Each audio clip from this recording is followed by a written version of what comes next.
이거 재판상 이혼할 수 있나요? 안녕하세요. 어쩌다 변호사입니다.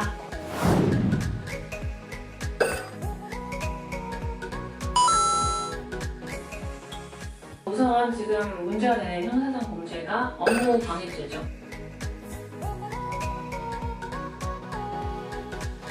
이 경우에 무슨 업무가 있을까 생각할 수 있어요. 그런데 학교의 업무라고 우리 법원은 보고 있습니다.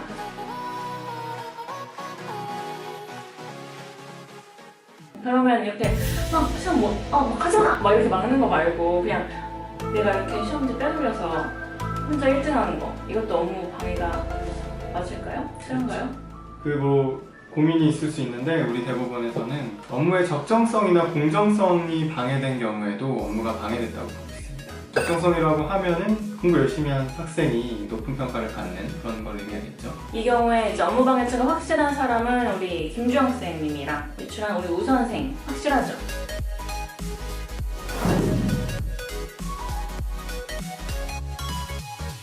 확실할 것 같고 우리 예서 문제는 예서. 그래서 예서같이 유출된 시험지로 문제를 풀고 시험을 본 학생에 대해서 업무방해죄가 성립하는지 여부도 문제된 적이 있죠.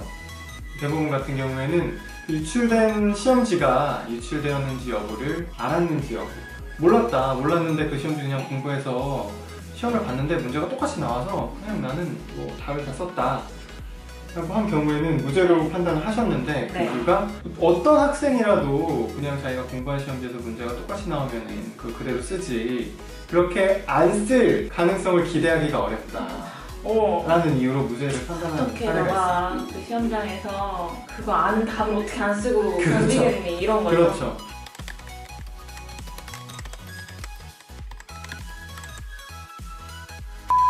어쨌건 유출된 시험지를 바탕으로 시험을 보는 건 나쁜 행동이고요. 언제든 처벌받을 수 있다는 점 명시하시고. 그리고 구독자분 중에 예서가 자수하면 어떻게 되냐라는 질문을 해주신 분이 계셨어요. 예서가 자수하면은 형이 감해지거나 면제될 수 있습니다.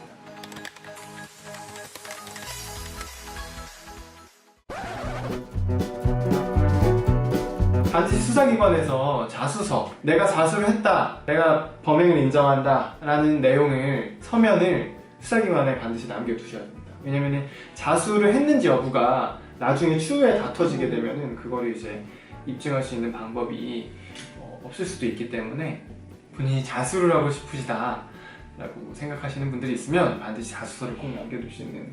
진심인 분 자수하세요. 자수하세요.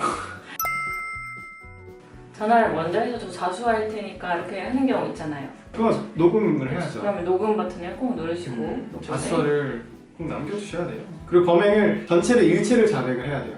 만약에 일부만 자백을 하게 되면 자수가 아닌 것으로 판단되어지고 있어요. 너무 아쉽네요.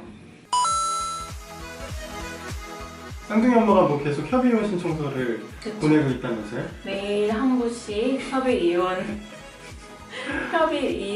의사 확인 신청서를 보내고 있죠. 왜 매일 보내냐? 우리 차 파고기가 매일 찢어버리기 때문에 매일 하나씩 보내고 있습니다. 왜 바로 이혼하자 청구 안 하고 이걸 왜 보내고 있을까요?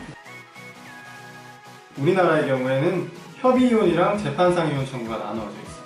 그래서 재판상 이혼 청구는 협의이혼이 안 될 때 법에서 정한 재판상 이혼 사유가 있어요. 그 사유가 있다라고 주장하면서 재판상 이혼을 청구할 수 있는 거고요. 저희가 좀 따져봤는데 재판상 이혼 청구가 인용될 가능성이 좀 있어 보여요. 그 쌍둥이 아버지님께서 폭언을 좀 많이 하시고, 두 번째로 중요한 것이 자녀에 대해서 강압적으로 과도한 학습을 시키시는 것으로 알고 있습니다. 이 경우에는 하급심 판례긴 한데 그 엄마가 딸에게 새벽 3, 4시까지 잠을 안 자는 공부를 시키고 학교 가서 죽도록 맞아라 돌대가리야 뭐 이런 언행을 했다고 해요. 그게 녹취록을 통해서 다 증거로 제출이 되었고, 이런 경우에 이제 엄마와 아빠 사이에, 아빠는 그러지 말라고 합의할 수 없는 양육 및 교육관이 있다고 판단을 했기 때문에, 그리고 귀책 사유도 아빠 쪽이 아니라 엄마 쪽에서 많다고 판단을 해서 이혼을 받아들인 사례가 있습니다.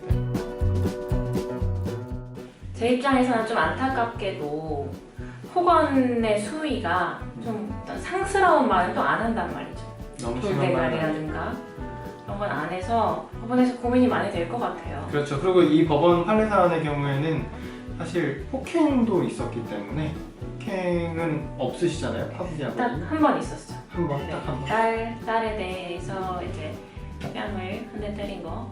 좀 애매하긴 하겠네요. 그렇죠. 이게 그러니까 상스러운 말은 없고 폭행도 없고 그런데 은근히 이제 사람을 무시하고 강압적으로 군림하려 하고 이런 것들이 이제는 옛날보다 좀 더 넓게 인정되지 않을까 싶어요. 네, 그런 분위기는 확실히 그렇죠. 맞는 것 같습니다. 쌍둥이 어머니가 협의 이혼을 하거나 재판상 이혼을 할 수 있는데 협의 이혼은 파국이 아빠가 파국 씨가 동의해주지 않으면 어렵고 재판상 이혼의 경우에는 재판상 이혼 사유 민법 제840조에서 정하고 있는 재판상 이혼 사유 중에 3호와 6호가 문제될 수 있죠. 3호 같은 경우는 배우자 또는 직계 존속에 대한 심히 부당한 대여가 있을 경우에 6호 같은 경우에 뭐죠? 기타 중대한 사유로 혼인을 계속하기 어려운 경우에 그 경우에 한해서 인정될 수 있는데 파국이 아버지의 행동이 구체적으로 어떻게 인정되는지에 따라서 조금 판단이 달라질 수 있을 것 같습니다. 네. 승희 언니가 상담을 와서 이거 재판상 이혼할 수 있나요? 이렇게 왔어요. 네. 그럼 예전 같았으면 좀 변호사들도 아 이건 어려운 사안입니다 라고 할 것 같은데 지금은 충분히 해볼 만한 사안인 것 같아요.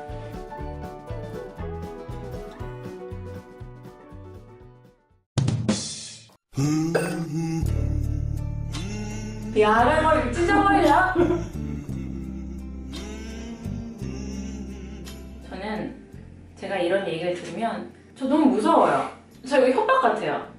제 이거 진짜 막 이렇게 찢어버리면 어떡해요. 너무 무서워요. 이거 협박지 안 됩니까? No, God, please, no. 협박은 안 될 것 같습니다. 왜요? 저 너무 무서운데? 이거 개인적으로 제가 무서우면 협박되는 거 아닙니까?